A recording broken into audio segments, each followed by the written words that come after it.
Episode 56C, October 28, 2024. Acf hhs gov LIHEAP and bullies in Madison Square Garden, United States. Substack, October 27, 2024. Letters from an American, Heather Cox Richardson. Excerpts edited by RAWSEP for brevity and clarity in relationship to residents against wood smoke emission particulates, a 501c3 nonprofit organization. The decision of the owners of the Los Angeles Times and the Washington Post not to endorse Democratic presidential candidate Vice President Kamala Harris seems to have sparked a backlash, as will bunch of the Philadelphia Inquirer noted. In a strange way, the papers did perform a public service, showing American voters what life under a dictator would feel like. RAWSEP View. The October 27, 2024 Substack article by Heather Cox Richardson began with a review of the Nazi-themed October 27, 2024 Madison Square Garden Trump rally. Richardson linked the Trump rally to the fearful media owners who failed to endorse a presidential candidate for the first time in recent history to show the resemblances of the famous and infamous Nazi rally in February 20, 1939 in the old Madison Square Garden to the 2024 Trump, deliberately Nazi-like rally in Madison Square Garden yesterday. RAWSEP View. What does this Trump Nazi-like Trump rally have to do with the aims of residents against wood smoke emission particulates? In the past, many of us retired the idea of bullies when we reached adulthood. Those of us who shunned bullies as children had worked hard to educate ourselves, learn a skill, and achieve a career that paid for our housing and food. And we thought that any bullies who had preyed on us when we were children had somehow also evolved and become contributing members of society. Since 2016, adult bullies have prospered under the patronage of Trump. The idea of bullying as a political force means that voters are not appealed to by reason, nor by appeals to intelligent problem solving, nor by appeals of working together to enact public health measures, for instance. Residents Against Wood Smoke Emission Particulates is working to educate the public about how to solve the problem of air pollution in the form of PM2.5 entering the yards and infiltrating the homes of near neighbors of indoor residential wood burners first and foremost. Because RAWSEP is interested in intelligent problem solving, we have educated ourselves about the identical or extremely similar air pollution in the form of PM2.5 from industrial wood burning plants and the extreme similarity of the air pollution from wildfire wood burning. Indoor residential wood burning emissions of CO2 and PM2.5 also contribute to hastening climate change, and in a feedback loop, indoor residential wood burning causes more wildfires and more PM2.5 air pollution if indoor residential wood burning is unchecked.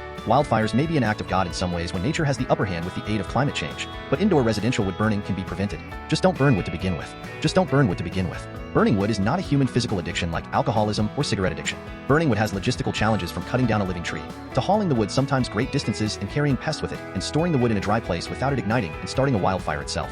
Burning wood is not an economically intelligent enterprise either for a household. The cost of healthcare and funerals is steep when a household burns wood, not just for the household but for the surrounding households who have the smoke efficiently shunted to near neighbors' backyards and homes when the wood-burning household's chimney is well sealed.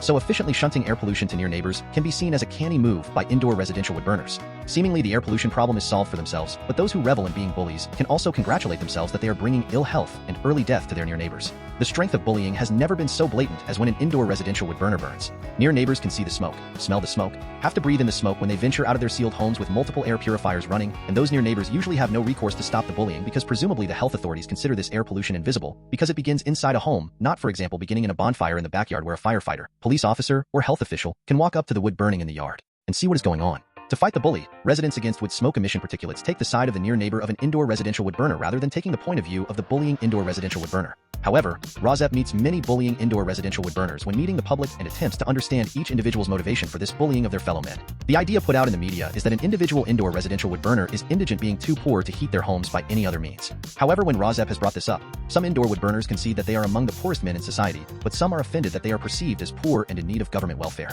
But RAWSEP is dedicated to intelligent problem solving and tries always to point out that there are existing government programs for helping with monthly heating bills in the form of Low-Income Home Energy Assistance Program LIHEAP, found at the website acf hhs gov RAWSEP View. However, this LIHEAP provides short-term monthly assistance, and this program seems to expect adults to find heating solutions long-term on their own like any contributing member of society. RAWSEP in addition expects adults to find heating solutions that do not pollute the air of near neighbors, and is working to enact laws to measure the air pollution in the yards of near neighbors from indoor residential wood burning and shut down those indoor residential wood burning stoves that emit air pollution in the form of PM2.5 that exceeds World Health Organization safe PM2.5 limits of 5 micrograms per cubic meter annually. The 2024 heat pump rebate starting in at least 7 United States this fall will provide those that have households with income at 80% of median income or below to receive the entire $8,000 heat pump rebate, which also negates any economic argument for continuing to burn wood for home heating by indoor residential wood burners. Excerpts about LIHEAP from Wikipedia follow. Heat pump rebates are covered in other episodes by RAWSEP.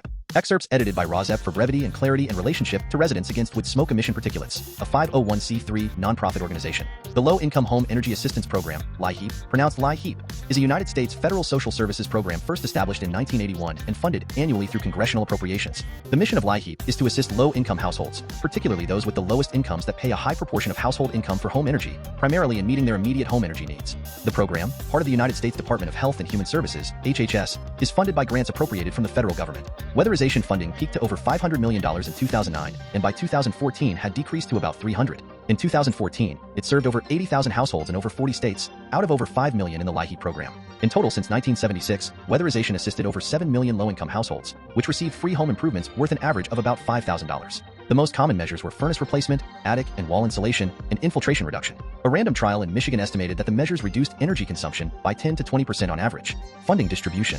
Funding is distributed to each of the 50 states, U.S. territories, and tribal governments through the Department of Health and Human Services, HHS. Administration of the program is left up to state, territorial, or tribal governments. Congress also provides the president with limited contingency funds each year, which are reserved for emergency situations and released at the president's discretion. LIHEAP offers one-time financial assistance to qualifying low-income households who require support in paying their home heating or cooling bills. Applicants must have an income less than 150% of federal poverty level or 60% of state median poverty level to be eligible. However, some states have expanded their programs to include more households. For example, in Massachusetts, applicants must be within 60% of the estimated state median income. LIHEAP provides funding assistance to low-income households, targeting those who are truly vulnerable, the disabled, elderly, and families with preschool-age children. Funding is distributed to states or other governmental entities who administer the program and stems from 4 sources including block grants, the Residential Energy Assistance Challenge Program, contingency funds, and leveraging incentive programs. Allocations are based on local climate, economic, and demographic formulas. Additional funds may be available in emergency situations or as match funds when contributions are provided by local governments, private businesses, or nonprofit organizations. Final distribution of funds is conducted through the program grantees, which are able to design their programs to meet consumer needs while adhering to the goals and policies of LIHEAP. State administration. State legislatures often provide additional appropriations each year to supplement federal LIHEAP funds. In most states, the program is run on a first-come, first-served basis.